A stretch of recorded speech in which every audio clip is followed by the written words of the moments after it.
Hai semuanya, good morning and welcome to GBI Toronto Special Passover Sunday Service.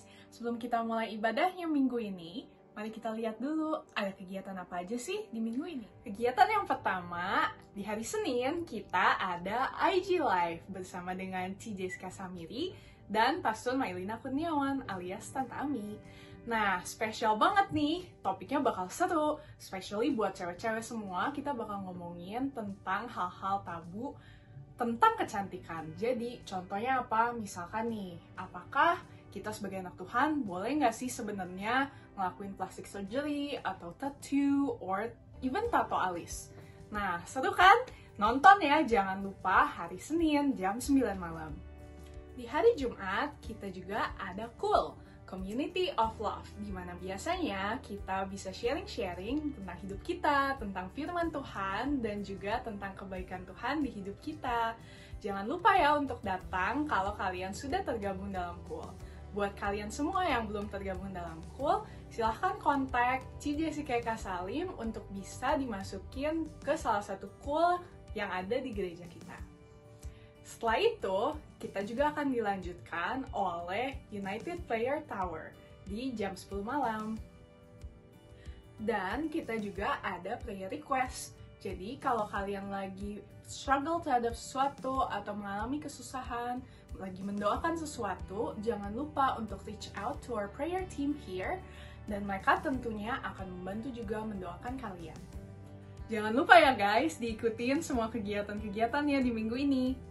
Sekarang, mari kita sama-sama siapkan hati dan pikiran kita untuk memuji dan menyembah Tuhan, juga mendengarkan message di minggu ini.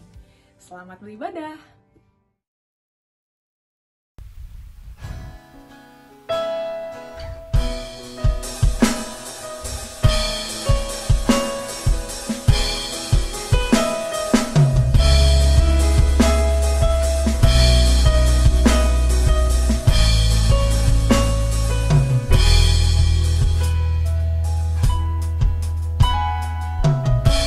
Before I spoke a word, you were singing over me. You have been so, so good to me. Before I took a breath, you breathed your life in me.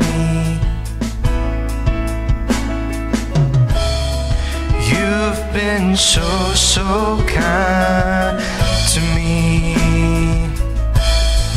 Oh, the overwhelming, never-ending, reckless love of God. Oh, it chases me down, fights till I'm found, leaves to 99. I couldn't earn it, I don't deserve it, still you give yourself away. Oh, the overwhelming, never-ending, reckless love of God.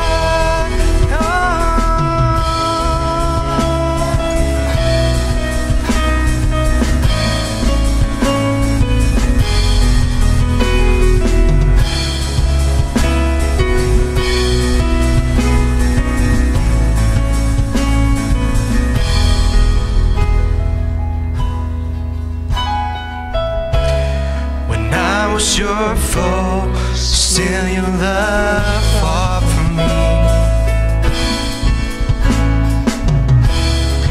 You've been so, so good to me. Oh, when I felt no worth, when I felt no worth, you paid it all for me. You've been so, so kind to me.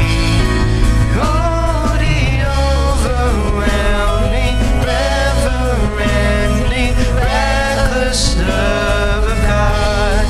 Oh, it chases me down, I still am found, leaves to 99. I couldn't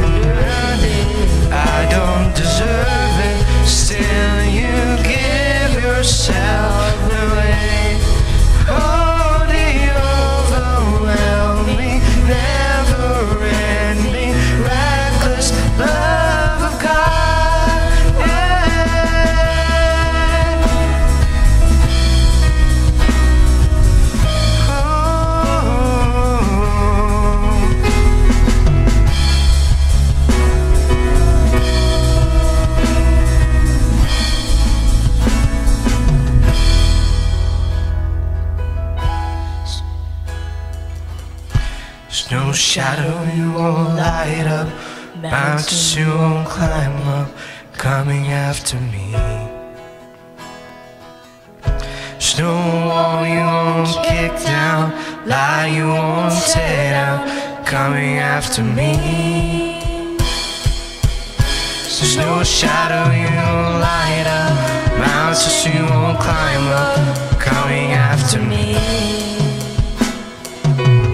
There's no wall you won't kick down, lie you won't tear down, coming after me. There's no shadow, Lord, there's no shadow you won't light up, mountains you won't climb up, coming after me. There's no wall you won't kick down, lie you won't tear down, coming after me. There's no shadow you won't light up, mountains you won't climb up, coming after me.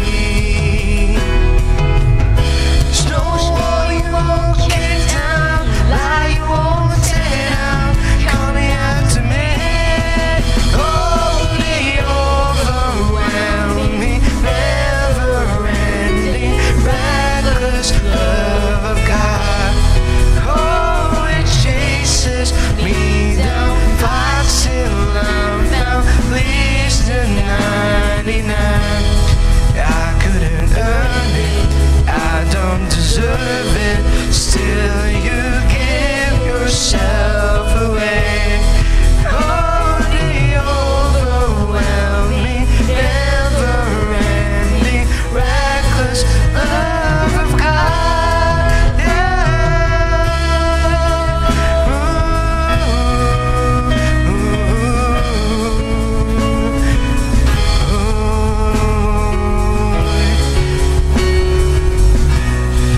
You've been so, so good.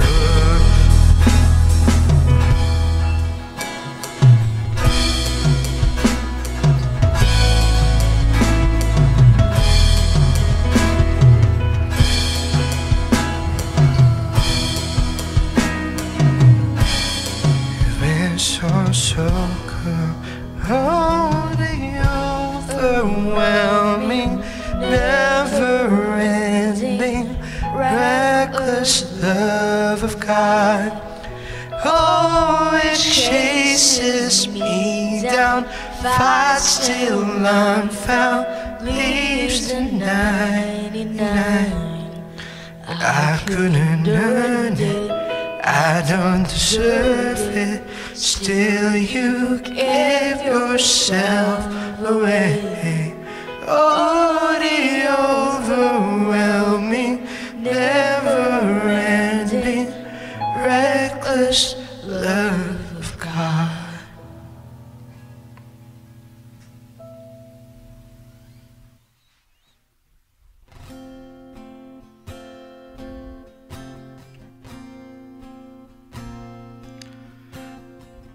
Terima kasih ya Tuhan, for your goodness and your mercy, Lord. Tuhan, bawa kami Tuhan to that special place, Lord, where both you and I meet. That secret place, Jesus.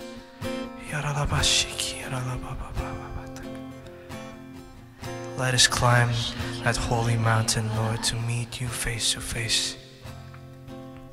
Mari teman-teman, mari saudara-saudara, lebih dalam lagi, dive even deeper to worship God in His place.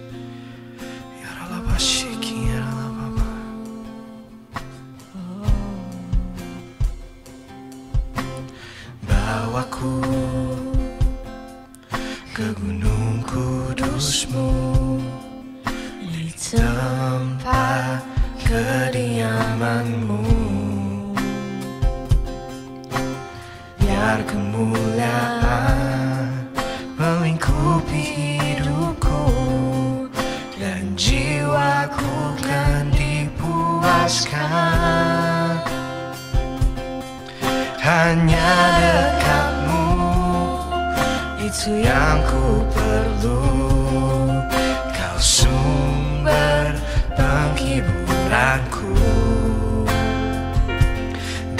Engkau yang ubahkan air mataku jadi lembah yang bermata air. Sebab itu ku memujimu, Engkau Allahku. Mulutku kan selalu pujimu dan angkat tangan sembahmu, tinggikan namamu, Yesus, kemuliaan bagimu. Katakan bersama-sama. Bawaku ke gunung kudusmu, di tempat kediamanmu. Biar kemuliaan melingkupi hidupku, dan jiwaku kan dipuaskan. Hanya dekatmu, itu yang ku perlu, sumber penghiburanku. Dan Kau yang ubahkan air mataku jadi lembah yang bermata air. Sebab itu ku memujimu, Engkau Allahku. Mulutku kan selalu pujimu dan angkat tangan sembahmu, tinggikan namamu, Yesus, kemuliaan bagimu. Sebab itu ku memujimu, Engkau Allahku. Mulutku kan selalu pujimu dan angkat tangan sembahmu, tinggikan namamu, Yesus, kemuliaan bagimu. Tiada yang dapat memisahkan aku dari kasih-Mu, Yesus, hanya dalam namamu ku temukan kuatku. Tiada yang dapat memisahkan aku dari kasih-Mu, Yesus, hanya dalam namamu ku temukan kuatku.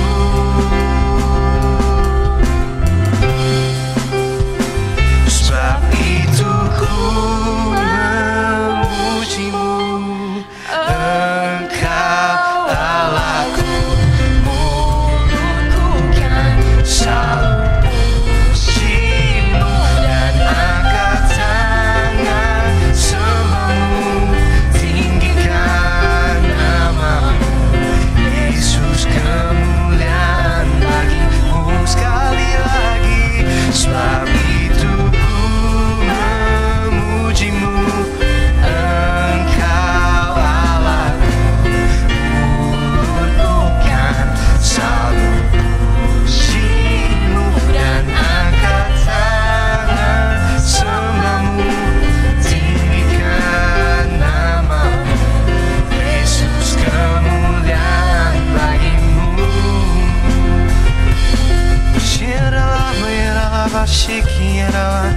Oh, kami sembah Kau Tuhan.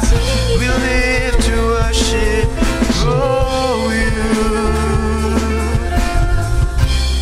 Kiara laba shiki, kiara laba baba baba shiki, baba baba. Kiara laba shiki, kiara laba shiki, kiara laba bata, kiara laba. Hanya namamu ditinggikan. Kiara laba shiki, kiara laba baba baba baba baba. Oh,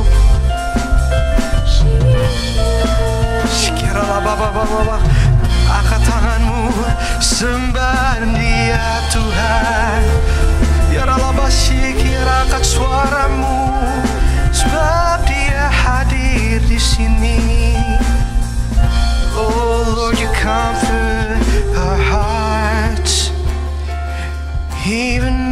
storms in a raging sea.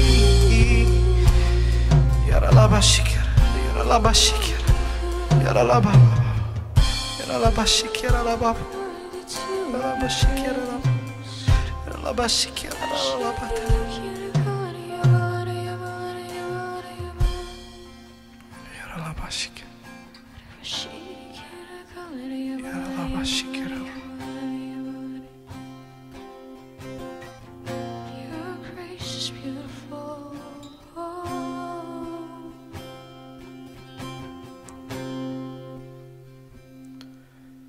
And I live to worship you,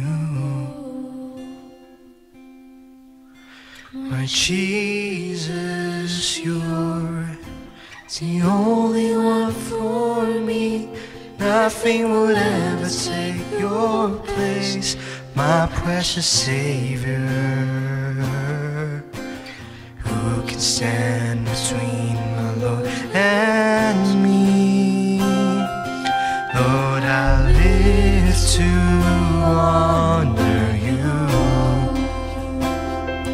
and I long to bring my life an offering. Take me higher, take me deeper.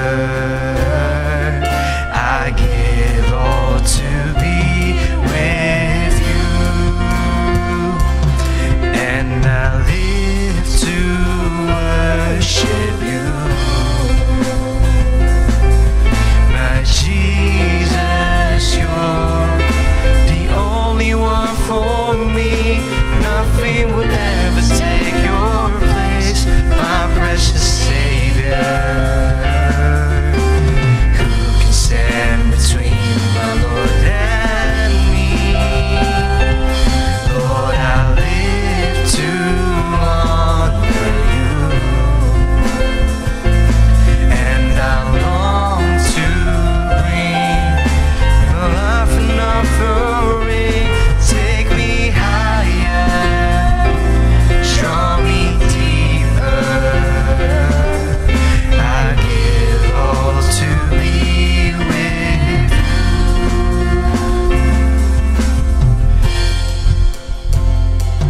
and I live to honor you,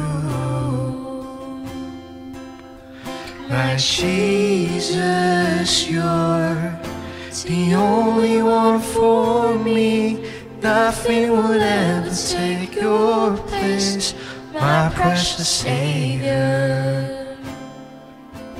Who can stand between my Lord and me? Lord, I live to honor you,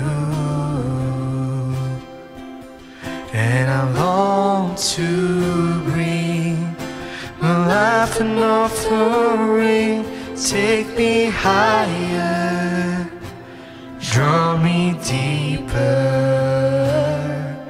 I give all to be with you. Mari jemaat Tuhan, kita nyanyikan ini sekali lagi. When I live to worship you,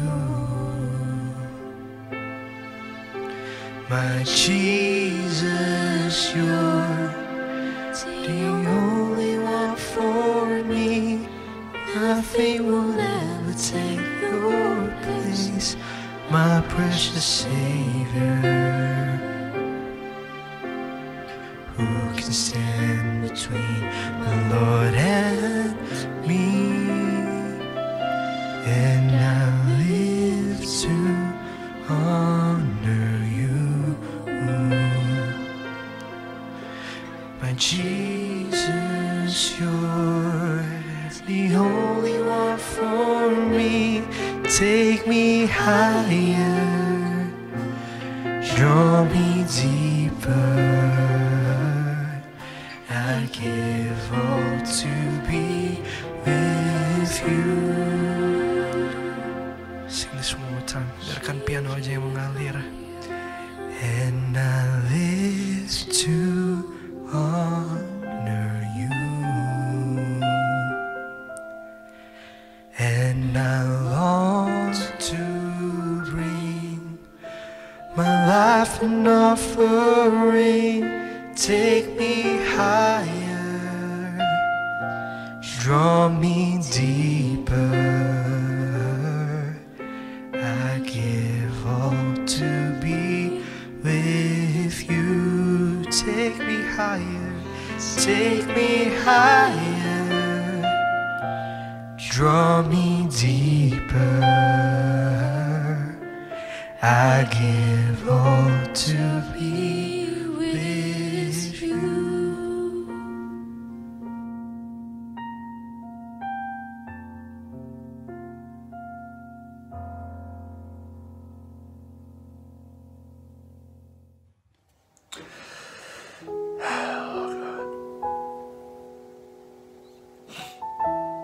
Church, I just invite you to meditate or to pray with me as I just read this short passage from the first letter to the Corinthians about the resurrection as we celebrate today the resurrection of our Lord Jesus. So I just invite you to read with me. But the fact is, Christ has been raised from the dead, the first fruits of those who are asleep. For since by a man death came, by a man also came the resurrection of the dead. For as in Adam all die, so also in Christ all will be made alive, but each in his own order. Christ the first fruits, after that those who are Christ's at his coming.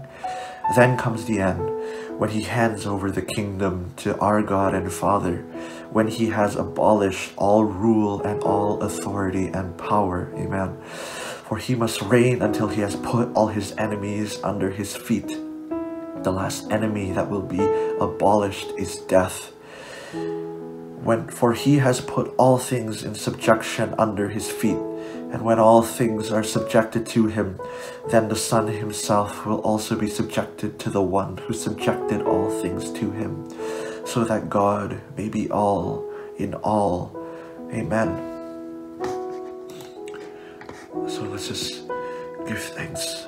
God, we thank you this Easter, this weekend, this holy weekend. We thank you for the mystery of faith. We thank you for the mystery of faith that you leave us with, that we have and that we will be wrestling with and meditating on for the rest of our life. That is, Christ has died, Christ is risen, and Christ will come again. So God, we proclaim your death, O Lord, and we profess your resurrection until you come again. And when we eat the bread and drink the cup of communion, we proclaim your death, O Lord, until you come again. Save us, Savior of the world, for by your cross and resurrection you have set us free. We just thank you, God. We just thank you for this mystery, this power that you leave us with, this story that you leave us with. We just thank you that you have died, that you have risen, and that you will come again one day. Come quickly, Lord. We just thank you, God, that even though we remember all too well last year also celebrating Easter at the beginning of the pandemic, at the beginning of the lockdown, and even though just over the past year, we've experienced so much death, both literal or metaphorical or spiritual. We've just experienced so much death, whether murder or just loss and grief. Just maybe we felt like so many things have died, so many relationships have died, so many things that once were, that used to give us life, have just died. But we know, God, that you are a God who is not a stranger to death, and you are not a God who is not present in death, that even in darkness, even in evil, even in hopelessness, even in loss, you are there. You are there. Where dead things are, there you are. Your spirit bringing new life out of things that are dead. Your spirit bringing new life out of situations with no hope. We just thank you, God, that that is the kind of God you are. You are not a God who sits from above, waiting to see if we will pass the test. No, you are a God whom, if we pray, keep us, lead us not into the test, that you listen, and that even when you allow the test to come to us, even as we are bruised, even as we are slaughtered, for your sake, you are there. You are there. You are there with your love. You are there, bringing life, bringing life, bringing life in Jesus' name. We just thank you. And we just pray, oh God, we just pray that we experience all things new, that we will see all things new, even though we feel like we've been in this grave, in this tomb, in this darkness for a whole year. Teach us how to trust you, even when it's hard, even when it's almost impossible to trust you. We just want to give you the opportunity, oh Lord, to prove yourself, that you are making all things new, that you make all things new, oh God. This is your promise. So we just pray, God, on behalf of all those who are going to have exams or finals or challenges this week, we just pray that you will be with them. We pray that you give them wisdom as best as you can. We pray that you give them peace as they go into these exams. We pray that you give them peace of mind. We pray that whatever happens in these exams and these finals, as difficult and as hard as it is, maybe that this week will be for those people, we just pray that your will, and not their will, not our will be done, but your will be done in this exam season, oh God. We just pray that everything would be good, in Jesus' name. And we just pray for those searching still for jobs and internships and looking for direction as to what to do, what next step to take in these difficult conditions. God, we just know that this is not normal, that it is hard, it is hard to go through this. So we just pray that for those who are looking for jobs and internships, even though it is impossible in these conditions, maybe, God, we just pray that you do not rest. We just pray, God, that you do not sleep, God. We just pray that you continue to be active in working for the good of those who love you. To continue working for the good of those who have been faithful to you. We just pray that they will see your goodness, God, that they will see your providence, your provision in coincidences and opportunities, and just while they are still in the land of the living, that they may see your goodness, that you provide even in impossible situations. We just pray that they will look back and see your goodness in Jesus' name, that they will be okay. And we just pray, God, just as we enter the next year, 1 year since the pandemic, we just pray for those who are in places of darkness, for those who are in places of loss, in places of confusion, in places of sinking. We pray in Jesus' name that you would not abandon them, you would not forsake them, but that they would experience not what other people tell them, not what other people promise them, but that they would themselves experience resurrection and new life. Resurrection and new life over this next year. We pray this in Jesus' name. Amen.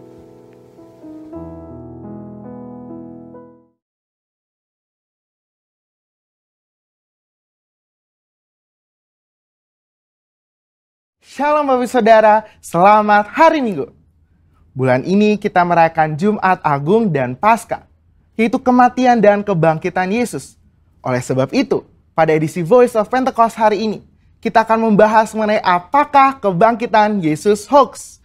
Semua orang di atas muka bumi ini memiliki hari kelahiran dan hari kematian.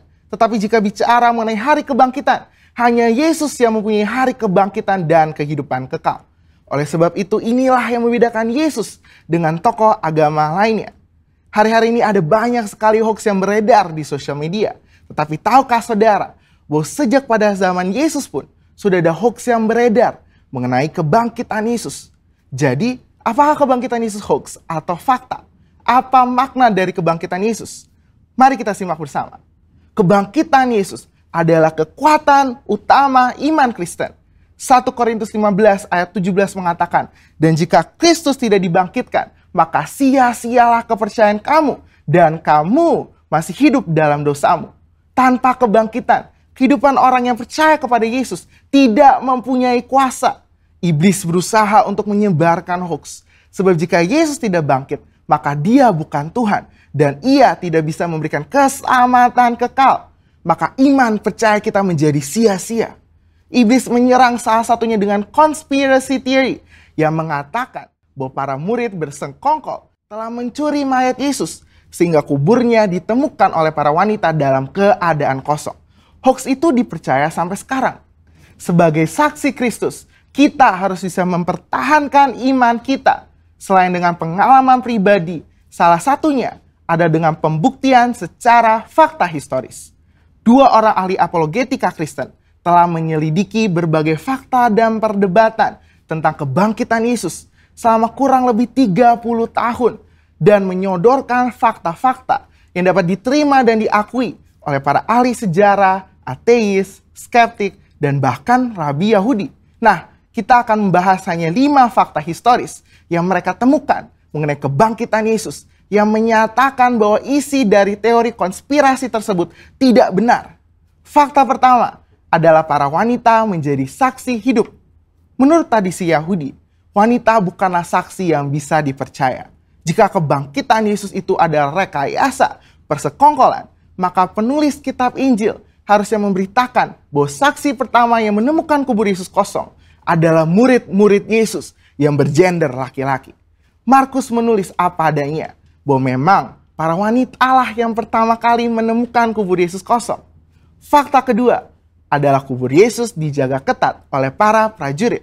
Bagaimana mungkin prajurit Romawi yang menjaga kubur Yesus bisa terlelap tidur dan tidak melihat murid-murid mencuri jasad Yesus? Matius 27 ayat 62-66 menyatakan prajurit Romawi telah menjaga kubur Yesus ketat, bahkan kubur itu dimeterai. Fakta ketiga adalah imam-imam kepala justru merekayasa kebohongan. Untuk menutupi fakta bahwa Yesus bangkit, maka imam-imam kepala menyuruh para penjaga membuat cerita bahwa murid-murid Yesus telah mencuri jasad Yesus. Ini membuktikan bahwa imam-imam kepala tidak menyangkali bahwa kubur itu kosong karena Yesus bangkit. Fakta keempat adalah murid-murid Yesus sedang dalam kondisi ketakutan. Bagaimana mungkin murid-murid yang sedang dalam ketakutan dan hilang pengharapan namun berani mencuri jasad Yesus? Justru mereka sedang menanti-nantikan apakah betul yang dikatakan Yesus bahwa ia akan bangkit di hari ketiga. Faktanya adalah mereka semua menjadi pemberita kebangkitan Yesus dengan berani, yakin, dan mati sebagai martir. Mana mungkin ada orang yang rela mati untuk suatu rekayasa kebohongan. Fakta kelima adalah bertobatnya Saulus dari pembunuh umat Tuhan menjadi pelayan Tuhan. Perjumpaan Saulus dengan Yesus dalam perjalanan menuju Damaskus membuktikan Yesus hidup dan bangkit. Sehingga Saulus yang menganiaya dan membunuh orang Kristen bertobat menjadi Paulus yang rela memberitakan Injil. Sekalipun dianiaya, dipenjara, dan ditindas, akhirnya mati sebagai martir. Sebenarnya masih banyak lagi fakta mengenai kebangkitan.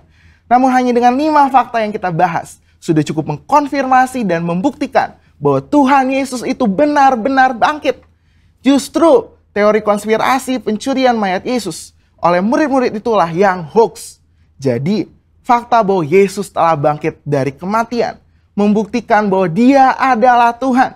Dan apa saja yang dikatakannya di dalam Alkitab adalah mutlak benar. Kuasa, kehidupan, dan kekekalan hanya ada di dalam dia. Dan ini memberikan pengharapan bahwa kita yang ikut mati di dalam Kristus akan dibangkitkan di dalam kebangkitannya. Sebab dia hidup ada hari esok yang penuh harapan. Dan kita pun memperoleh hidup yang kekal serta segala kelimpahannya. Saudara, untuk penjelasan lebih lengkapnya dari tim teologi kami, jangan lupa buka link yang ada di atas atau scan QR Code yang tersedia. Salam integritas, Tuhan Yesus memberkati.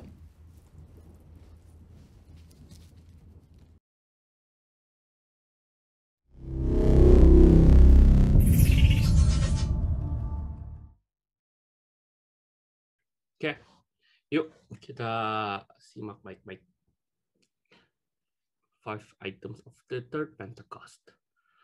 So the third Pentecost is the tremendous outpouring of the Holy Spirit happening now and exceeding that of the Azusa Street revival. The third Pentecost will produce the largest and final harvest of souls before the Lord Jesus comes back again. The third Pentecost will raise up the Jeremiah generations, a generation of young people filled with Holy Spirit, sold out in complete love for the Lord Jesus, who refuse to compromise with sin and who seek to win lost souls. The third Pentecost was birthed in Indonesia and is spreading to the nations.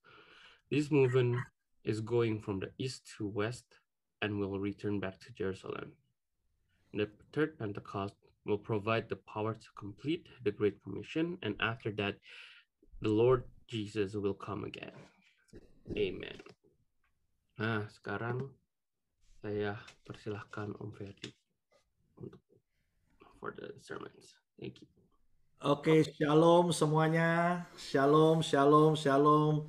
Pertama-tama izinkan saya untuk mengucapkan selamat Hari Paskah. Tuhan Yesus telah bangkit. Dia bangkit. Katakan amin. Beri kemuliaan bagi Tuhan. Haleluya. Luar biasa saudara yang dikasih Tuhan. Tuhan Yesus telah bangkit. Hari ini kita merayakan sama-sama Paskah, merayakan kebangkitan Tuhan, merayakan kebangkitan Tuhan juga di dalam kehidupan kita. Nah, oleh karena itu, saudara yang dikasih Tuhan, rasanya adalah sangat tepat buat kita di hari kebangkitan Tuhan Yesus ini. Mata kita tertuju pada Dia, hidup kita tertuju pada Dia, dan kita belajar sama seperti sepanjang tahun ini kita belajar tentang integritas, dan di bulan ini pun kita akan belajar salah satu bagian dan kita harus ketahui dari integritas dan harus kita hidupi sebagai insan yang punya integriti, sebagai manusia-manusia yang punya integritas, yaitu humility. Nah saudara, sebentar kita akan bahas tentang itu teman-teman. Tetapi sebelumnya mari kita tunduk kepala, kita berdoa. Bapa, kami bersyukur hari ini Tuhan mengizinkan kami kembali buat belajar, untuk mengerti, untuk dirubahkan. Mari Roh Kudus, kami mau berdoa ya Bapa, biar setiap daripada apa yang disampaikan adalah suara isi hati-Mu Tuhan, dan kami semua yang mendengarkan bukan cuma menjadi penonton, tetapi boleh dirubahkan karena kuasa kebangkitan Kristus. Terima kasih Tuhan, Roh Kudus berbicara di dalam nama Tuhan Yesus. Kami berdoa, sama-sama katakan amin, amin, amin. Nah shalom saudara dikasih Tuhan.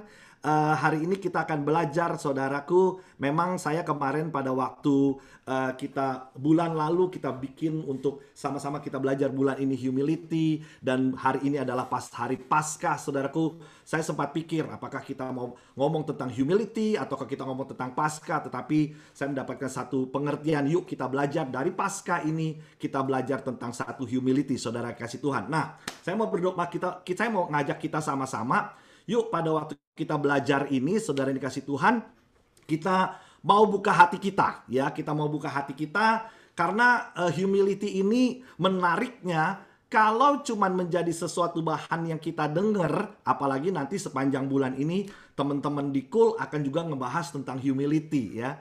Kita mau belajar bertahun-tahun tentang humility, berkali-kali tentang humility. Kalau cuma jadi pelajaran aja ya, itu tidak akan menjadi merubahkan kita. Nah hari ini kita mau mengerti kenapa kita perlu menjadi seorang yang punya humility dalam kehidupan kita.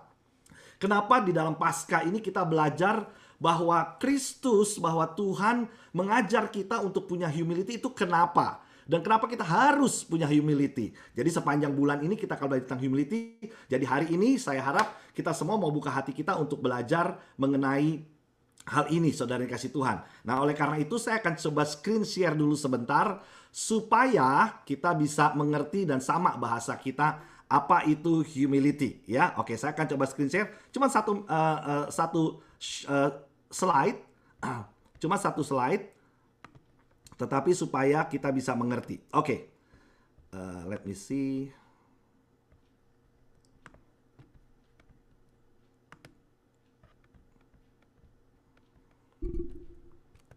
Oke.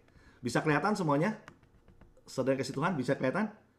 Bisa? Oke, good. Oke, nah saya coba lihat saudara kasih Tuhan, apa arti kata humility dari beberapa kamus yang ada, saudaraku. Yang pertama saya ambil dari Merriam-Webster, humility, noun, itu dikatakan adalah freedom of pride or arrogance, ya. Kebebasan dari kesombongan atau keangkuhan, ya. Kemudian the quality of state of being humble, ya. Jadi saudara kasih Tuhan, nanti kita lihat apa tuh sebenarnya humble kalau gitu. Jadi intinya adalah humility yang tengah. Kalau saudara lihat, yang tengah dikatakan freedom of pride of arrogance, ya. Kemudian Cambridge Dictionary yang di sebelah kiri pojok atas. Apa itu humility? Humility dibilang seperti ini.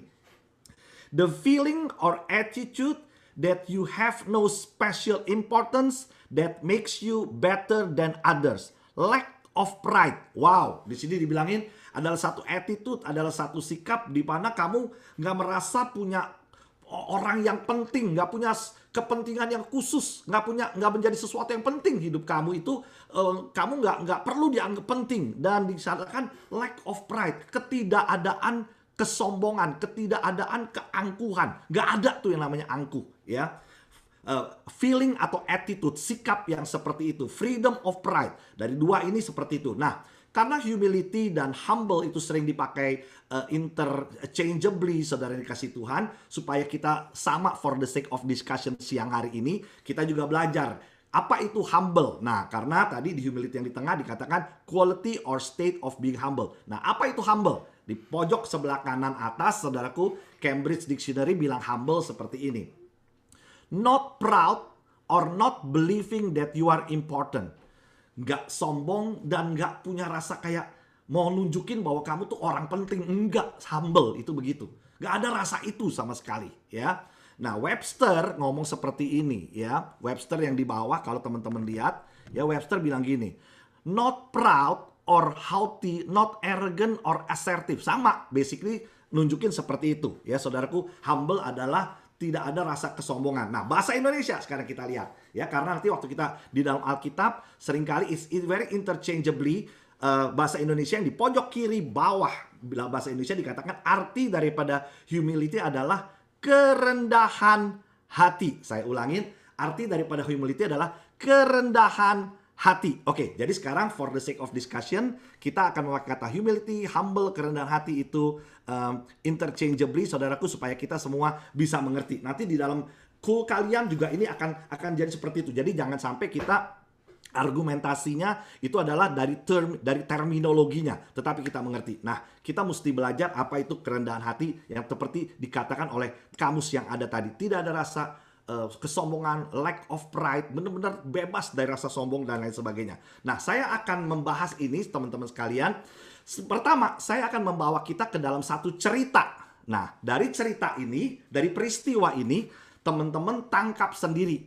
Karena saya mencoba untuk memudahkan kita mengerti. Kenapa ya orang bisa pride? Kenapa orang bisa sombong? Kenapa orang bisa rasanya merasa lebih penting daripada yang lain? Nah, dari cerita ini kita tangkap sesuatu. Setelah itu, saya akan membawa teman-teman semua setelah satu cerita itu ke dalam dua hal yang kita perlu pelajari. Bagaimana supaya kehidupan kita bisa menjadi orang anak-anak Tuhan yang penuh dengan humility. Ya, bukan yang dibuat-buat. Tetapi bagaimana supaya kita menghidupi seperti itu. Nah, oke. Saya mau sampaikan pertama seperti ini dulu.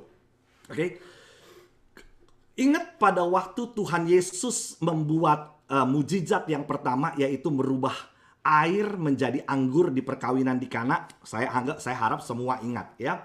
Tuhan Yesus pada waktu itu merubah air biasa, air tawar, kemudian dia panggil beberapa pegawai yang ada di situ untuk menuangkan air itu ke dalam tong-tong yang ada, ya. Semua pasti tahu seperti itu. Kemudian saudara, teman-teman yang dikasihi Tuhan Yesus membuat mujizat. Air itu kemudian pada waktu dia menyuruh seorang penjaga atau pegawainya untuk mencendokkan air itu sudah menjadi anggur. Bahkan dikatakan waktu anggur itu dibagikan kepada orang-orang, kepada pesta yang ada, tamu-tamu pesta yang ada, tamu-tamu pada mengatakan, wow, ini anggur yang luar biasa enak nih, ini paling enak, ya kan? Gak pernah aku mengalami, kita mengalami ya bahwa orang sediain anggur tuh yang enak nih sampai berkelimpahan. Biasanya yang enak keluar dulu, lama-lama orang udah mulai begitu mabok, tambah lama tambah gak enak, tambah ya kualitasnya turun. Ini enggak. Anggur ini luar biasa enak sampai terakhir. Padahal yang punya rumah, pemilik pesta, yang mempelai yang ada dan keluarganya lagi kehabisan anggur. Tuhan Yesus yang merubahkan air menjadi anggur. Nah, sekarang saya mau bawa cerita ini kepada pengertian kita semua. Saya mau tanya, kalau tamu-tamu yang ada di situ, waktu dia bilang kepada pegawai-pegawai yang menyajikan anggur, ya kepada tukang minuman yang menyajikan anggur, kalau mereka tanya, wah ini anggur luar biasa ya, dari mana kamu dapatnya? Misalnya pegawai-pegawai itu bilang begini, wah ini saya yang bikin anggurnya enak banget, wah saya olah, pakai resep khusus, saya peros caranya begini, makanya bisa enak. Padahal itu bukan mereka yang bikin, itu Tuhan yang bikin. Menurut teman-teman, anggapan orang yang mengakui bahwa itu adalah anggur yang dia bikin, dia tahu resepnya, dia yang tahu cara petik anggurnya dari harus anggur yang kualitas gimana cara prosesnya. Menurut teman-teman, kalau pemimpin pesta atau pegawai itu mengakui anggur itu mereka yang buat, menurut teman-teman itu sikap yang seperti apa? Sikap yang seperti apa? Coba jawab, coba pikirkan. Bisa jadi teman-teman bilang, "Wah, itu bohong." Iya, bohong is one thing, tapi apa? Mengakui yang bukan dia bikin, mengakui yang bukan dia punya, mengakui yang dia nggak tahu cara bikinnya, tapi dia akui, tapi dia seolah-olah rasakan dan anggap itu dia tahu caranya sehingga anggur ini bisa enak dan lain sebagainya seperti itu. Teman-teman dengar baik-baik ya. Seringkali ya dari cerita ini kita mendapatkan sesuatu. Seringkali kita pride, kita bangga terhadap sesuatu yang kita pikir kita miliki, padahal kalau kita mau tahu tidak ada satupun di dalam kehidupan kita, baik itu pikiran kita, kepandaian kita, talenta kita, kesempatan kita, education kita, harta kita, kesehatan kita, ketampanan kita, kecantikan kita, nggak ada satupun itu yang datang asalnya dari kita. Saya ulangin. Kalau kita tahu bahwa tidak ada dan kalau kita percaya bahwa tidak ada satupun yang kita miliki ini itu datangnya dari kita atau kita punya, kita tidak bisa berlagak sok punya, sok tahu, sok bisa, sok mengerti, pride, mengakui, angkuh bahwa aku lebih bisa bikin anggur yang lebih bagus daripada kamu. Kamu nggak tahu caranya kan? Cara bikin anggur yang lebih bagus. Kamu kan nggak tahu ini, makanya kamu bilang ini enak kita siapin. Wah, bahkan sampai berkelimpahan nggak habis-habis. Kita nggak bisa akui itu loh. Karena pegawai itu tidak pernah punya anggur itu. Tuhan yang berikan. Yesus yang ciptakan. Yesus yang lakukan. Yesus yang berikan. Kalau kita mempunyai sikap bahwa kita sampai hari ini, anything, it's your time, it's your talenta, itu kita merasa menjadi lebih penting. Tadi dikatakan arti daripada humility, lack of pride, no special importance. Harus bisa merasakan bahwa Kristus itu yang membuat aku hidup, bahkan aku bisa napas, bahkan aku bisa duduk di sini dengerin firman Tuhan ya. Ya, kadang-kadang kita duduk dengerin seperti ini, dengerin firman Tuhan dengan hati nih kayak gini. Aduh, kapan selesainya nih, mesti dengerin Om Ferdi ya. Hari Minggu mesti begini. Hari Minggu mesti duduk seperti ini ya. Jadi mendingan saya ngapain mesti begini, buang-buang waktu dan lain sebagainya. Saudara, waktu pun bukan kalau saudara punya. Waktu pun bukan kita punya. Oke. Nah, saudara yang kasih Tuhan, saya mau kita sama-sama renungkan. Pengertian daripada humility ini, teman-teman yang dikasih Tuhan, itu kita harus mengerti bahwa kita harus mulai dari kita percaya dan kita yakin dan kita menyadari dan kita admit dan kita akui tidak ada satupun itu yang milik kita. Kita baru bisa humility kalau kita punya pikiran seperti itu.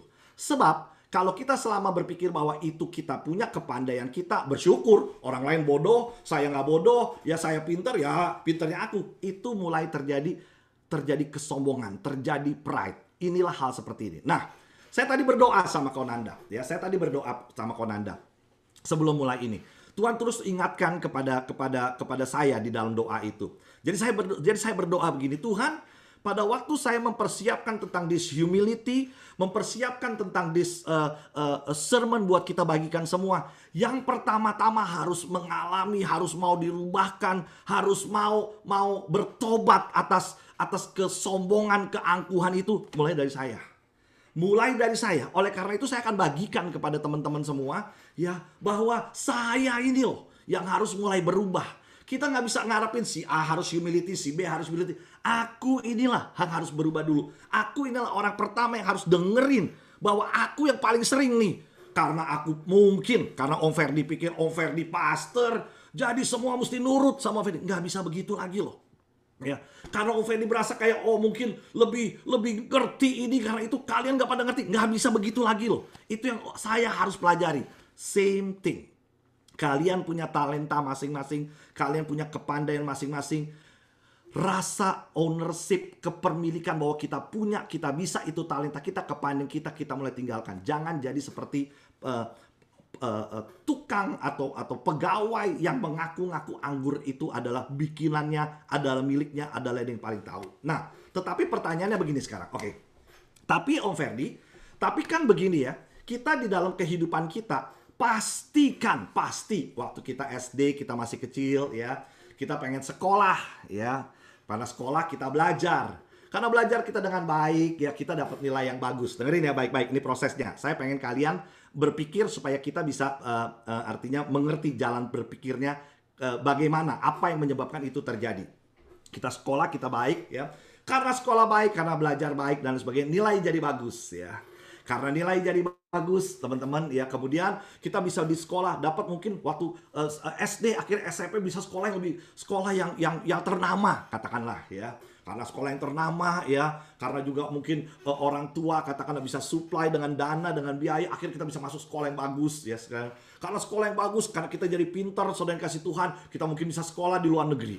Karena kita bisa sekolah di luar negeri, kita kemudian bisa mendapat pekerjaan yang baik ya. Karena kita bisa mendapat pekerjaan yang baik, karena mungkin Tuhan berikan kepada kita talenta, kepandaian. Betul, memang kita pintar ya. Tuhan memberikan kepada kita talenta, kepandaian, kita semak, kita merasa kita bisa belajar cepat, nangkep dan lain sebagainya. Kita dapat pekerjaan yang baik, income yang baik ya, dan sebagainya. Setiap orang pasti mengalami semua itu ya. Apakah itu di dalam education, apakah di dalam pekerjaannya, apakah kita mau dianggap orang yang baik oleh whoever, masyarakat, apakah kita mau kelihatan baik, pasti kita dalam perjalanannya seperti itu, teman-teman ya. Kemudian waktu kita mulai berangkat dewasa, dari kecil kita belajar musik. Karena kita belajar musik, kita bisa musik. Karena kita bisa musik, kita jadi pandai musik. Karena kita pandai musik, kita bisa, musik is like a talent, saudaraku. Segala macam, art is a talent, segala macam. Dalam perjalanannya kita mengalami semua itu. Dengar baik-baik. Tetapi justru dalam perjalanan itulah iblis mulai masuk. Bilang, ini kepintaran kamu kok. Ini kehebatan kamu kok. Ya, jadi waktu kamu merasa kamu pintar, kamu bisa, kamu pandai, kamu nilainya lebih bagus. Orang yang nilainya lebih jelek dari kamu akan merasa, oh kamu gak sepintar saya. Kamu gak seencer saya otaknya. Ilmu pengetahuan musik kamu gak orang yang suaranya bagus bisa merasa bahwa suara kamu gak seperti saya. Mungkin awalnya dia masih bersyukur loh suara saya. Lama-lama teman-teman ya, hal seperti itu waktu kita mulai mengalami pujian. Saya begitu saudaraku. Kalau mungkin mengalami pujian dan lain sebagainya, kita bisa jadi, saudaraku, akhirnya kita merasa, iya ya, suara saya memang bagus, saya memang pintar, saya memang bisa bekerja dengan baik, salary saya bagus, saya pekerjaan karir bagus, dan it's all me, saya. Itu yang membuat akhirnya kita ada pride. Padahal, humility bilang lack of pride. Pada waktu kita merasa kita lebih mengerti, lebih tahu daripada orang lain, memang mungkin kita lebih tahu dari orang lain, mungkin. Jadi bukan artinya kita nggak boleh lebih tahu dari orang lain. Mungkin kita lebih tahu dari orang lain, betul.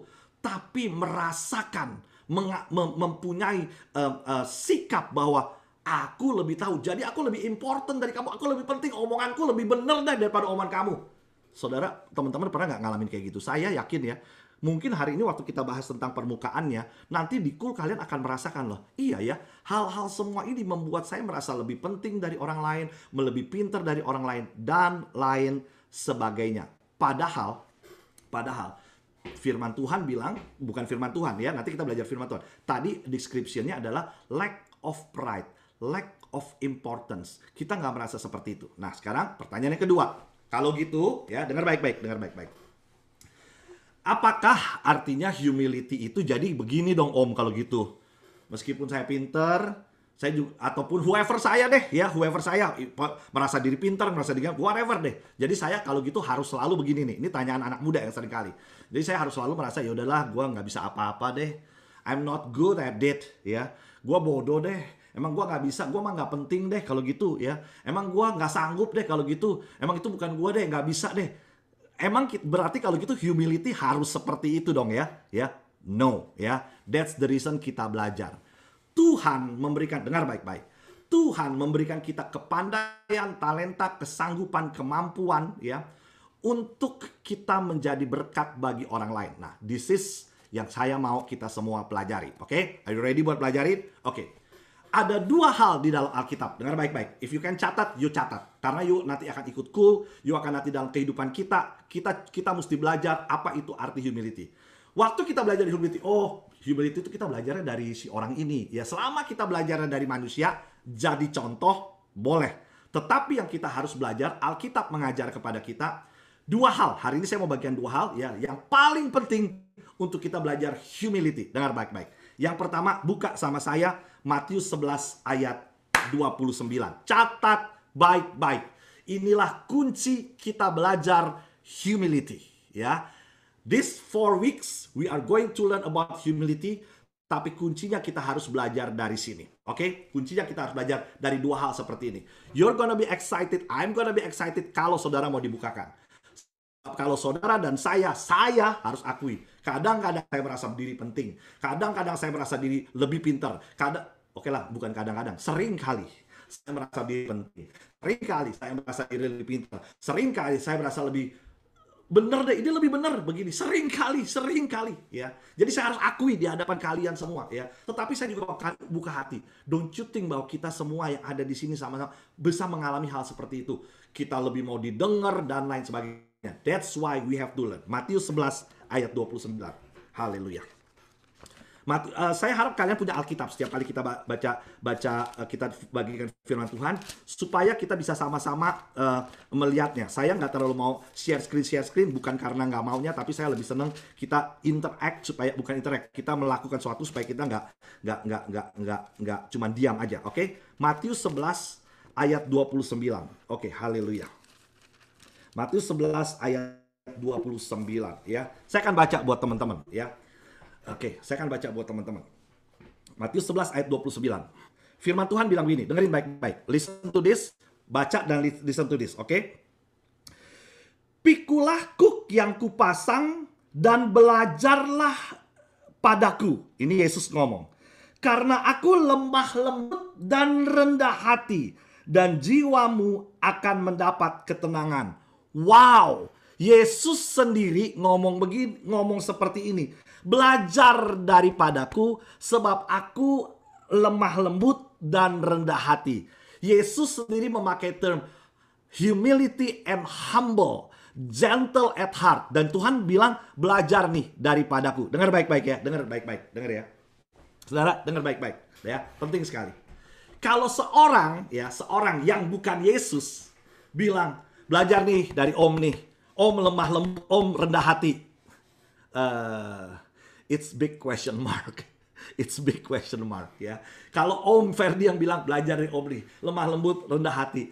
Once kita bilang kita lemah lembut, kita rendah hati, it's a big question mark. Tapi kalau Yesus bilang, belajarlah daripadaku sebab aku lemah lembut dan rendah hati, dengar baik-baik. Kita harus benar-benar tahu ajakan Tuhan buat belajar sama Tuhan. Apa artinya itu lemah lembut dan rendah hati? Oke, now I bring you to this. Ingat nggak? Tadi kita bilang begini, ya.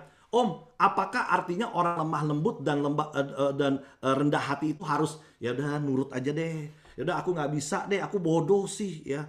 Nggak punya ambisi, nggak punya tujuan hidup ya. Rasanya ya udah hidup hampa aja, emang begini-begini aja. Banyak kan kita ngalami kayak gitu. Kita pikir kita rendah hati. Nanti kita bahas ya. Kita pikir kita rendah hati nih ya. Jadi kayaknya ya udahlah orang lain ya udahlah dia lebih ini, kita nggak bisa mau argue nggak bisa, mau itu nggak bisa. Kenapa disuruh rendah hati? Dengar baik-baik. Saya mau bilang, Yesus bilang belajarlah daripadaku. Saya mau tanya, Yesus pernah marah nggak? Pernah marah.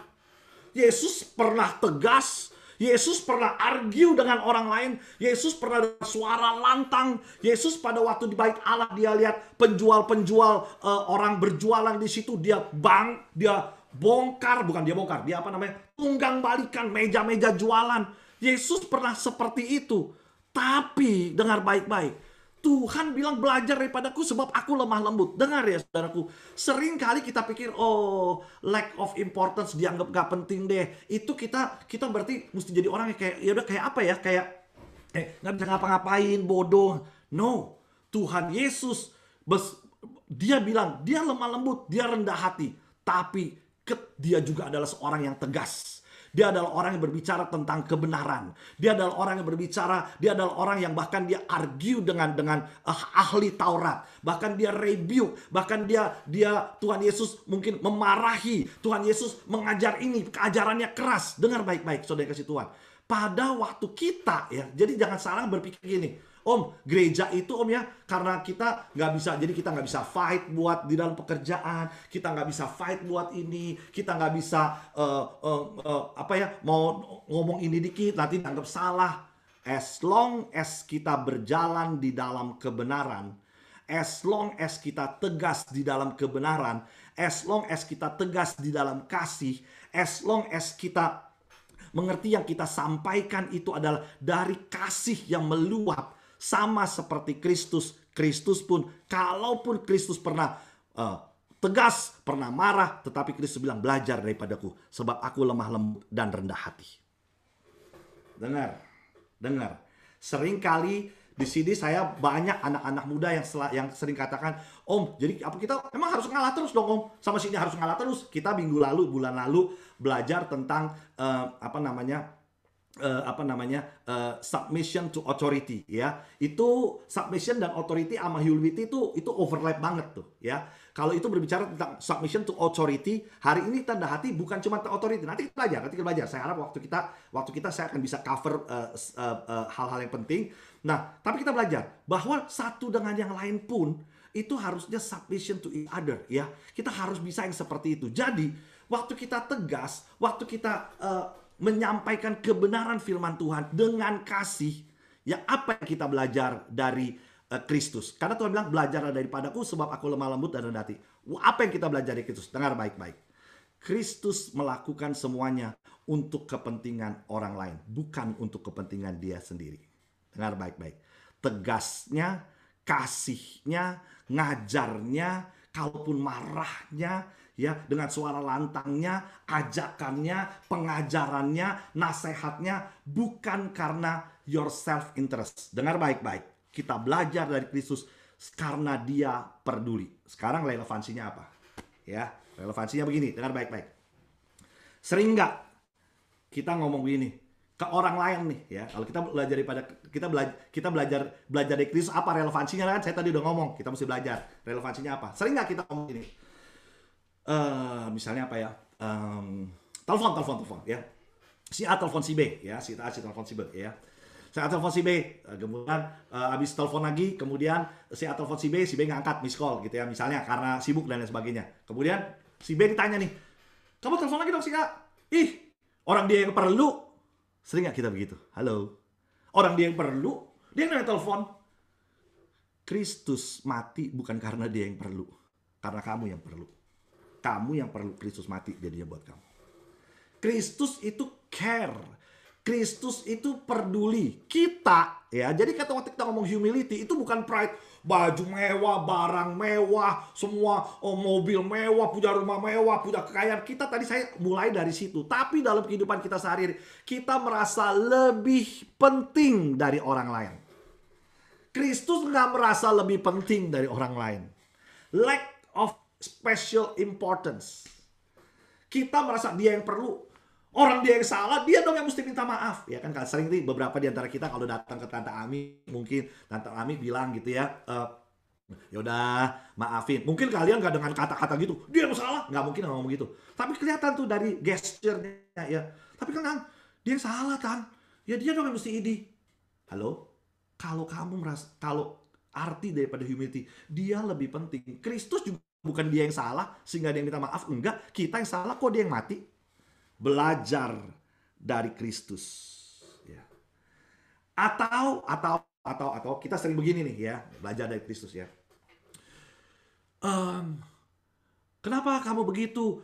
Saya begini-begini, dia juga harus ngertiin aku dong. Dia harus ngertiin aku dong. Minta dimengerti.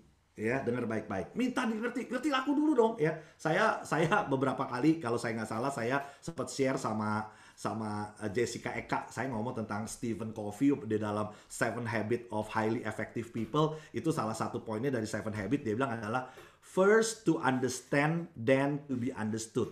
Dunia aja sekuler mengajar yang first to understand, ngertiin dulu deh gitu ya ke orang lain. Jadi kita jangan bilang dia nggak ngerti saya sih, loh kamu ngerti dia dulu ya kan. Kristus sangat mengerti kamu.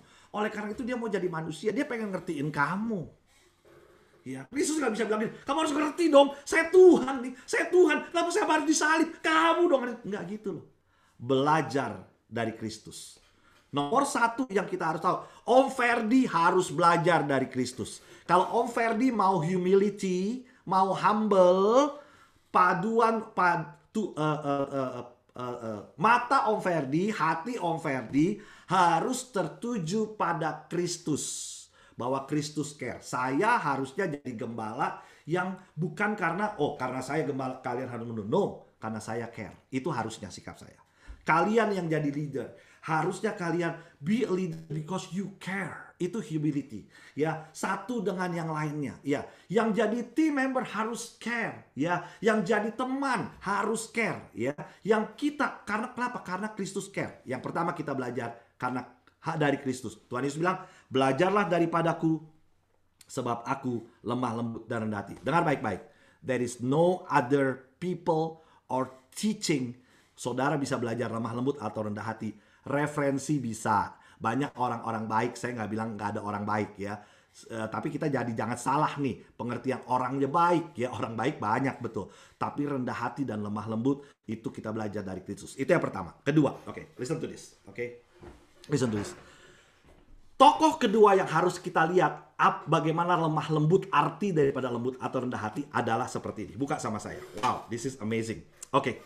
Buka sama saya. Still in Matthew 18 ya. Ayat 1 sampai 4. Haleluya. Haleluya. Dengar baik-baik ya.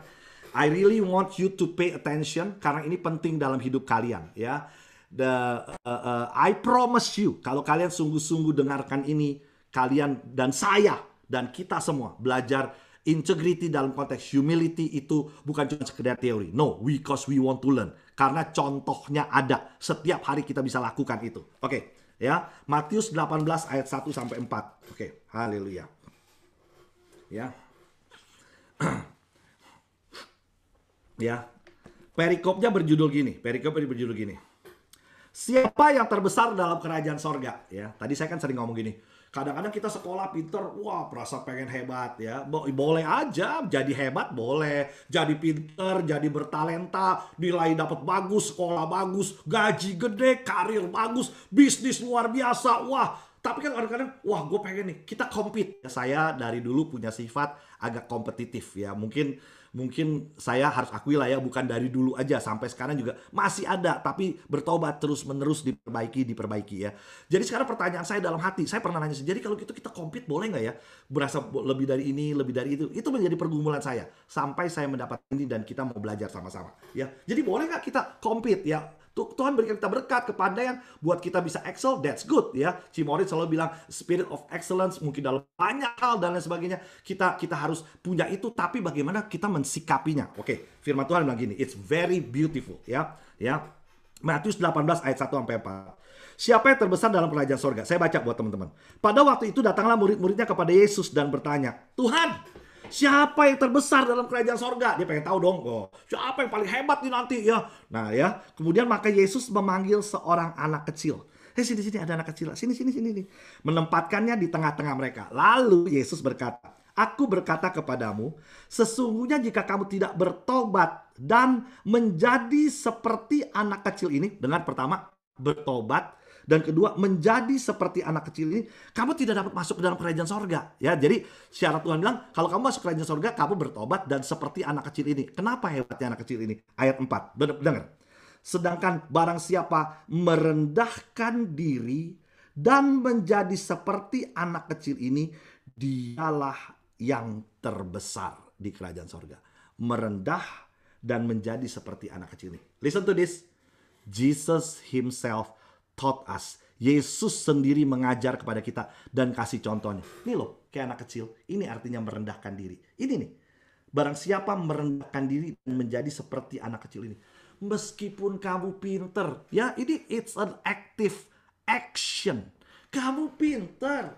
Kamu hebat. Betul, Tuhan kasih kamu kaya. Kamu diberkati. Kamu memang orang penting di perusahaan. Kamu memang oke lah. Tuhan berkati dengan itu. Tuhan izinkan itu terjadi. Tapi kamu harus punya sikap dan gaya hidup. Mau merendahkan diri dan menjadi seperti anak kecil ini. Mau.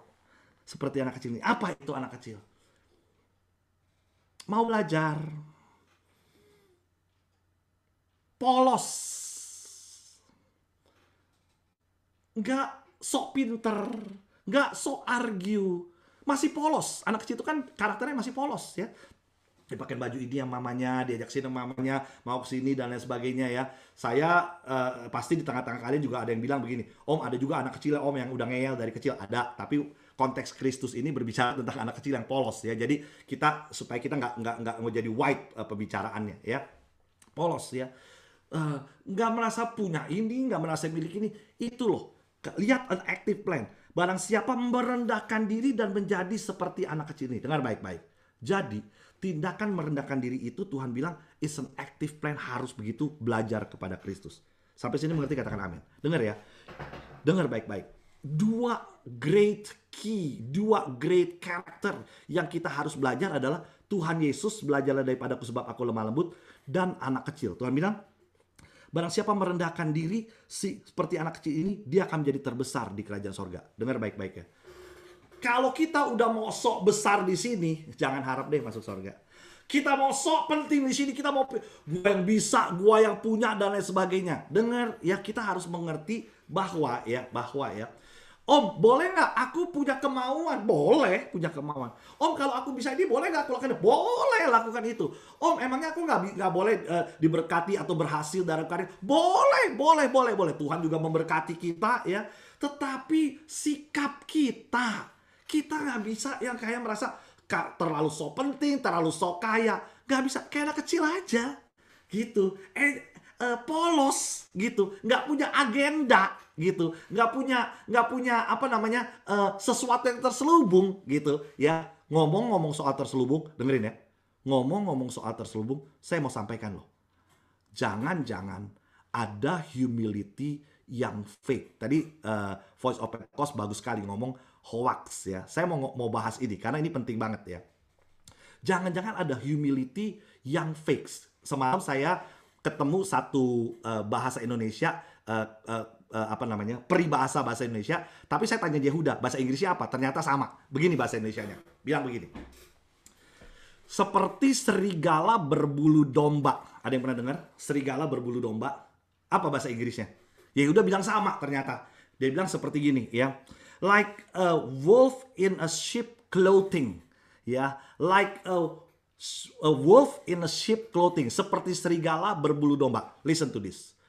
Hati-hati humility yang fake, humility yang palsu, humility yang paling berbahaya adalah when pride garment by humility. Waktu kesombongan ditutupin sama humility. Itu sangat amat berbahaya. Yang ketipu siapa? Banyak orang dan kita sedang menipu diri kita sendiri. Saya ulangin. Saya mengajak ini semakin lama semakin penting supaya kita refleksi. Termasuk saya harus refleksi. Apakah saya sebagai seorang pastor?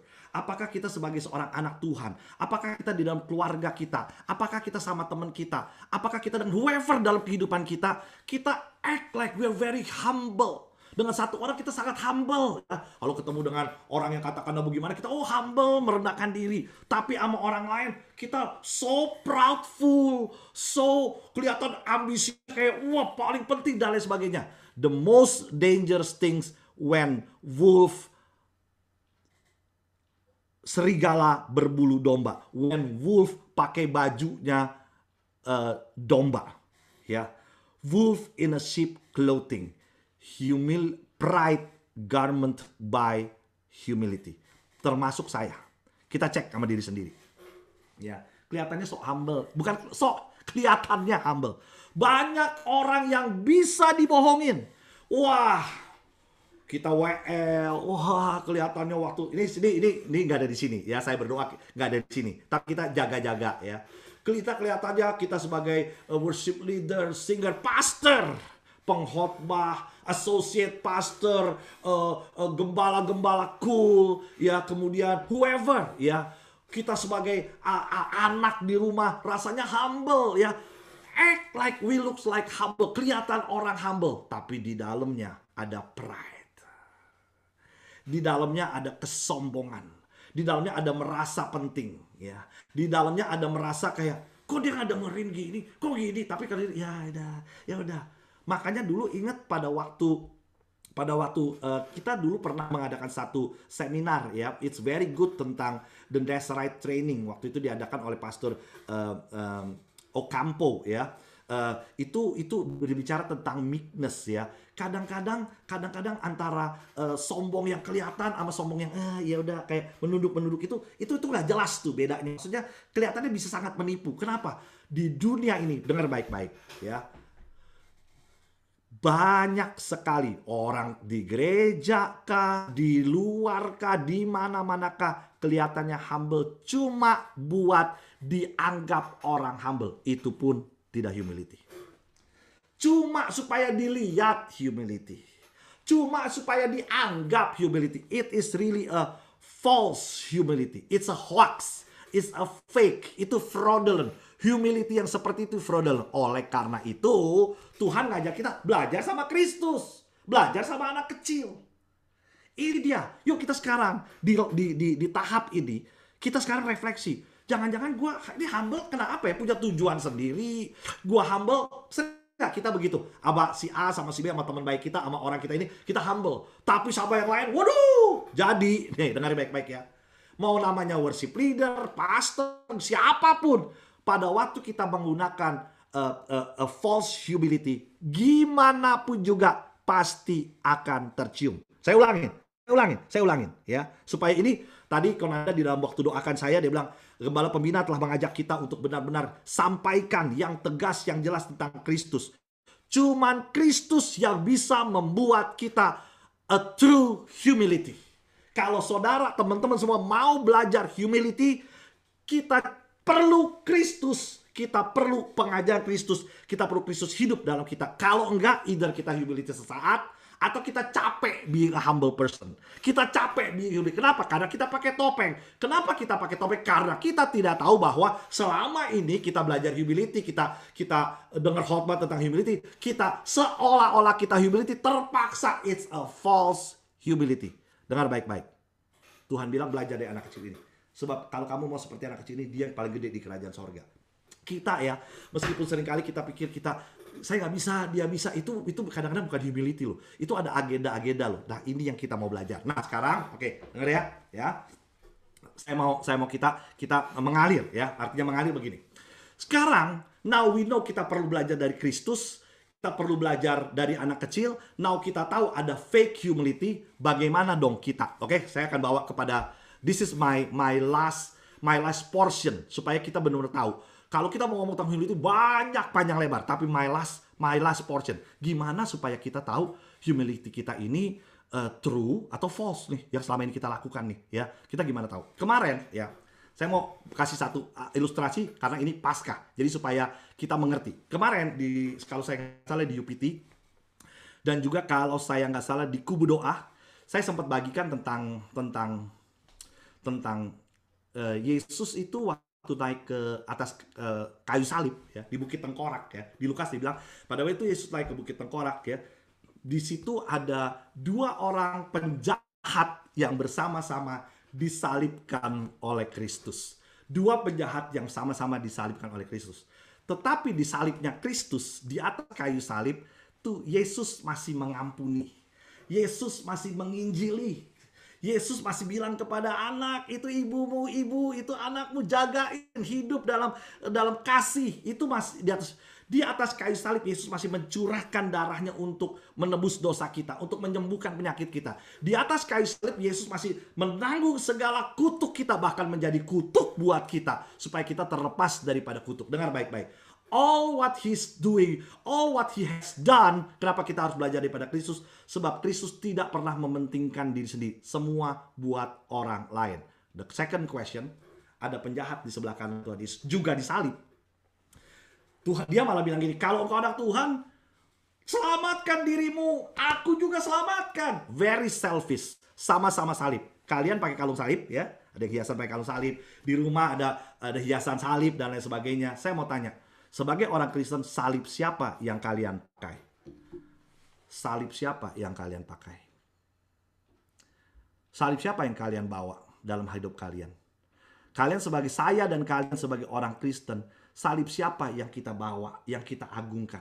Apakah salib Kristus di mana kita masih mengampuni everything for other people, untuk kepentingan orang lain, masih menyembuhkan, menjadi berkat buat orang lain. Di situ kita masih memaafkan, di situ kita masih menyembuhkan, di situ kita masih menanggung kutuk orang lain, menganggap orang lain lebih penting. Masih ingat ibu, anak, jagain ibumu, masih di atas kayu salib. Atau kita ada di salib yang lain, pegang salib, ngaku Kristen, tapi selamatkan aku dong Tuhan. Tuhan, ini gimana kerjaan, gimana masa depan Tuhan. Jadi itu yang menyebabkan kita tadi, kalau siapa yang penting, kita masih selalu kalau ada apa-apa, kalau dia yang penting, dia yang hubungin gua dong. Masa gua mesti minta ampun sama dia, ya kan ya? Ya. Kenapa bisa? Dengar baik-baik, salib siapa yang kita pegang? Oleh karena itu, oke? Now, listen to this. It's very interesting. Now we know, kita belajar dari Kristus, belajar dari anak kecil. Now we know ada false humility. Now we know salib siapa yang kita bawa. Jadi jangan sampai kita bawa salib yang salah nih. Salib penjahat yang kita bawa dalam hidup kita. Ngaku Kristen tapi hidup masih dalam kejahatan. So, saya sangat diberkati dengan verse yang Konanda bagikan untuk teman-teman cool. Jadi ini saya mau sekalian di sini saya mau bilang, teman-teman cool ya, yuk kita belajar ini karena di 2 verse ini Konanda menyampaikan kepada kita pada waktu beliau memberikan bahan ini untuk kita pelajari, dan disinilah saya merasa diberkati. So for me, saya punya test for myself. Apakah saya a true humility atau false humility? Number one. Yuk buka sama saya 1 Petrus 5 ayat 5. 1 Petrus 5 ayat 5. Ini kalian nanti di cool kalian akan bahas. Saya mau kalian catat dari sekarang dan dengarkan kenapa kita mesti itu. 1 Petrus 5 ayat 5. Oke ya. 2 ayat. Haleluya.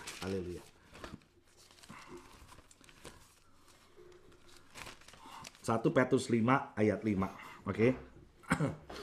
Tesnya begini ya. Gampang kan? Bukan gampang kan? Susah kan? Tapi kan kita mesti ada tes dong. Kalau nggak relevan. Anak Anda bisa. Jadi Om, gimana harusnya? Ini kita kalau mau humility, Tuhan bilang begini, ya kan? Ya. Haleluya. 1 Petrus 5 ayat 5. Demikian juga kamu, hai orang muda, tunduklah kepada orang-orang yang tua. Bukan cuma kepada orang tua, kepada orang-orang yang tua. That's verse 1. Mau belajar humility, tunduk. Kenapa? Kita tadi ngomong sok pinter, sok kaya, sok bisa. Sering kali dalam kehidupan kita kepada orang yang lebih tua, yang lebih nggak tahu, mungkin katakanlah lebih bodoh, lebih tidak pengalaman, lebih lambat dan lain sebagainya, kita nggak tunduk loh. Itu kita mulai violate, kita terabas humility kita. Tuhan bilang tunduk Karena khusus Tuhan ngomong tentang anak muda. Tunduklah kepada orang tua. Dan kamu semua, oke, abis tunduk kepada orang yang tua. Dan kamu semua rendahkan dirimu seorang terhadap yang lain. Saya mau ngomong gini, dengar ya. Garis bawahi kata, rendahkan dirimu seorang terhadap yang lain. Saya mau bilang begini. Ingat bulan lalu kita ngomong submission kepada authority. Submission kepada authority susah, mana kalau authority-nya begini. Sekarang Tuhan bilang, rendahkan diri kepada seorang kepada yang lain. Wah, ini juga susah, gimana bisa merendah, dia begini. Dia yang lebih perlu saya, dia yang mesti telepon saya. Kan kenapa saya mesti minta maaf? Kenapa gini? Kenapa ya dia tungguin saya dong, kan saya juga lagi penting. Saya kan mesti begini, saya kan mesti beres ini. Dia tahu diri dong, kalau saya dia harus ngerti saya dong, harus ngerti saya. Kenapa saya tunduk pada authority nggak mau, rendahkan diri satu dengan yang lain nggak mau? Apakah itu salib yang kita pegang? That's number one, ya. Ayat yang itu, ya. Tes. Saya mau belajar buat tunduk kepada satu dengan yang lain. Gak gampang, tapi ini caranya, belajar daripadaku, kata Tuhan, ya. Dengar baik-baik, ya. Nanti abis ini Tuhan ngajar begini loh, ya. Tuhan ngajar gini. Kalau kalian mau saya kasih garis bawahnya, ya, kenapa Tuhan bilang kita harus tunduk pada satu yang lain? Sebab Allah menentang orang yang congkak dan mengasihi orang yang rendah hati. Dengar ya, gini ya. Ini orang yang rendah hati, ya, itu bukan artinya selalu orang yang kalah. Nih, perhatikan. Kenapa tadi Tuhan suruh belajar daripada anak kecil? Ada ayat lanjutannya. Kalau kalian interesting, kalian baca ayat lanjutannya. Tuhan bilang gini, kalau anak itu udah rendah hati, ya, tapi ada orang yang menyesatkan anak seperti ini. Om, saya udah rendah hati, Om. Tapi di take advantage sama orang lain, Om. Saya udah rendah hati, Om. Tapi di use tuh, Om, sama orang lain. Jadi saya kayaknya capek gini. Dengar ya, kalau Tuhan bilang, Tuhan mengasihi orang yang rendah hati, dia yang membela kita. Lihat ya. Kepada anak kecil itu, Tuhan bilang begini loh. Ini anak kecil rendah hati, ya. Kamu harus belajar kayak gini. Barang siapa ada orang yang membuat anak kecil ini tersandung, ya. Membuat anak kecil ini tersandung. Orang yang rendah hati ini Tuhan jagain. Barang siapa bikin anak kecil ini tersandung, Tuhan bilang, mendingan ada kilangan tuh, ada batu berat, ya, digantung ke leher tuh orang, cemplungin ke laut. Apa artinya? Tuhan bela kita. Kalau kita udah rendah hati, rasanya nggak enak. Rasanya kita di-use, take advantage by somebody. Kita dienyek, kita diinjak, kita dihubik, kita dibully. Padahal kita lagi rendah hati, belajar rendah hati. Tapi ada orang-orang yang membuli kita melakukan seperti itu. Tuhan bilang, buat orang-orang yang membuli orang seperti itu, mendingan ada batu timbangan besar, gantung di lehernya, cemplungin aja ke laut. Tuh. Bagaimana Tuhan gak jaga kita? So, there is no way kita mesti protect diri kita sendiri. Kenapa Tuhan suruh kita belajar dari anak kecil? Tuhan proteksi kita.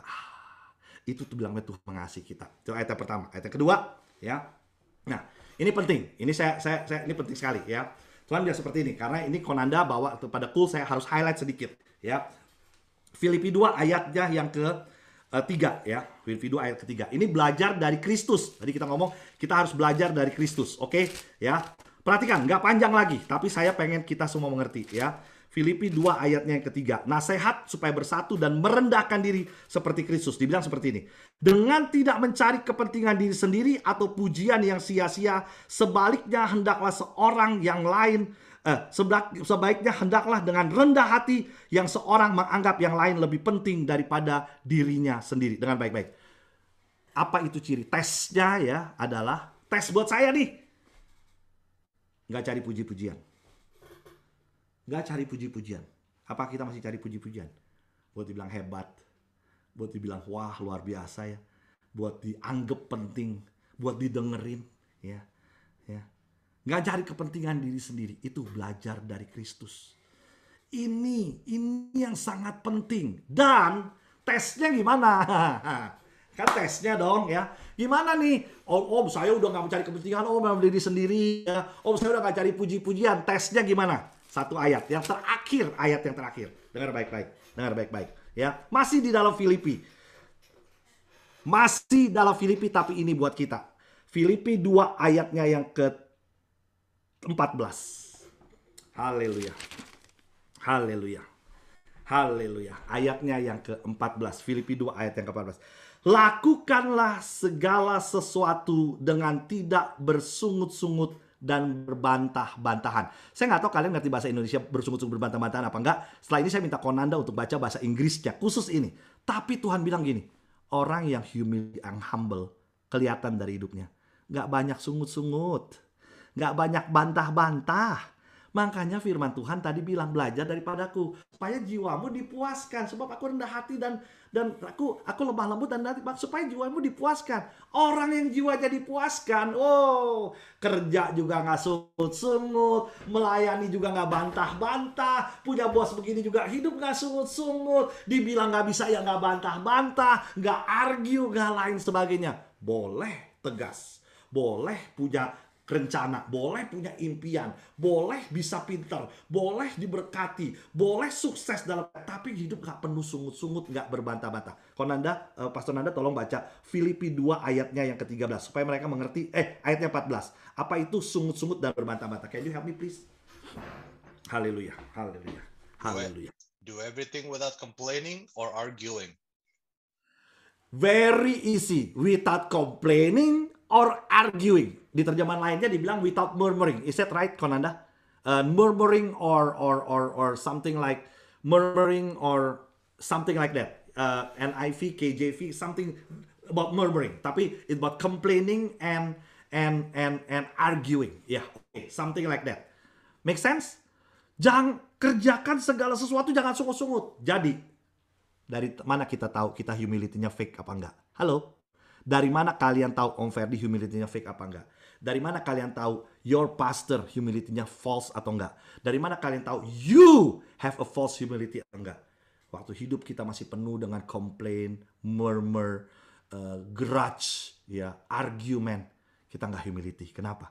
Kita merasa kepentingan kita tersinggung. Kita kepentingan kita, kehebatan kita, kepandaian kita dienyekin orang. Itu kita enggak humility, ya. Dengar baik-baik. I will close with this. Kenapa di tempat kita, kalau nanti teman-teman melayani, artinya nanti kita mulai melayani, kita seringkali mengadakan namanya 360 degrees assessment.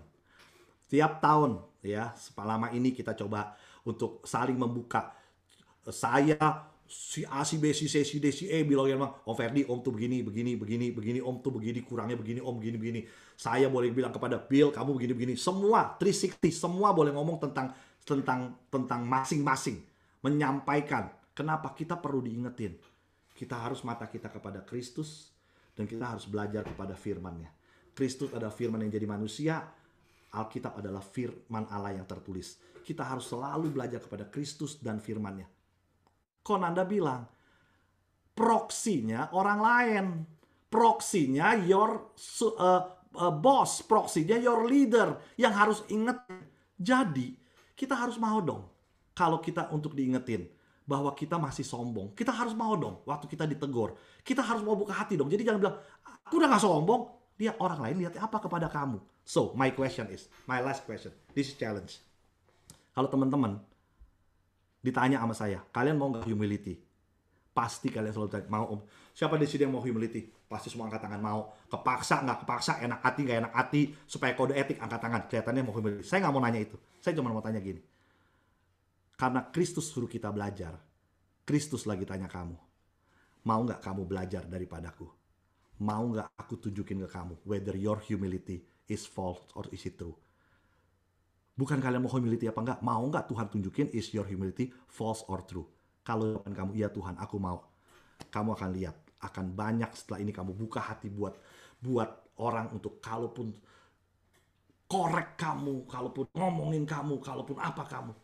Di sini kamu harus bisa bilang, Tuhan terima kasih. Tuhan sedang korek aku supaya aku lebih humble, lebih humility dalam hidup. Terima kasih Tuhan. Terima kasih. In Jesus name. Yuk kita tunduk kepala, kita berdoa. Bersyukur buat suaramu. Bersyukur buat pengajaranmu Tuhan. Tapi ajar kami buat terus mau dikorek. Ajar kami, humility is not a jargon. Humility is hidup kami. Sebab Kristus yang hidup dalam kami. Hati pikiran kami Tuhan, jangan sampai dikalahkan oleh kepandaian, talenta, harta, karir, bisnis, kekayaan. No Lord. Itu semua berkat, itu semua milik. Tugas kami humble. Diperbaharui setiap saat. Terima kasih Bapa. Berkati teman-teman yang hadir. Semua yang hadir. Dimulai dari hamba Tuhan. Untuk kami minta humility. Biar semua kami mau Tuhan tunjukin is my humility true or false? Supaya kami bisa diperbaiki. In Jesus name. Dalam nama Tuhan Yesus kami berdoa. Sama-sama katakan, amin, amin, amin. Tuhan Yesus memberkati. Selamat berhari Minggu. Saya kembalikan kepada koordinator ibadah. Go ahead. Ayo kita siapkan persembahan kita. Sekali lagi, kirimnya itu akan ke give@gbitoronto.com. Yuk kita siapin bersama-sama. In the meantime, minggu ini kita akan ada Cool this upcoming Friday. So please don't forget to contact your Cool leaders kalau kalian mau ikut. If you guys want to invite some other people to come and join, feel free. And then afterwards, just bring it up to your Cool leaders. Yuk kita doa untuk persembahan kita yuk. Tuhan, terima kasih Tuhan atas persembahan hari ini Tuhan, di mana kami mau berikan yang terbaik Tuhan kepada Engkau Tuhan. Terima kasih Tuhan, berikanlah kami hati yang bersukacita di saat kami memberikan persembahan ini, dan biarkan persembahan ini bisa memuliakan nama Engkau lebih lagi. Di dalam nama Tuhan Yesus kami berdoa dan mengucap syukur. Amin. Thank you.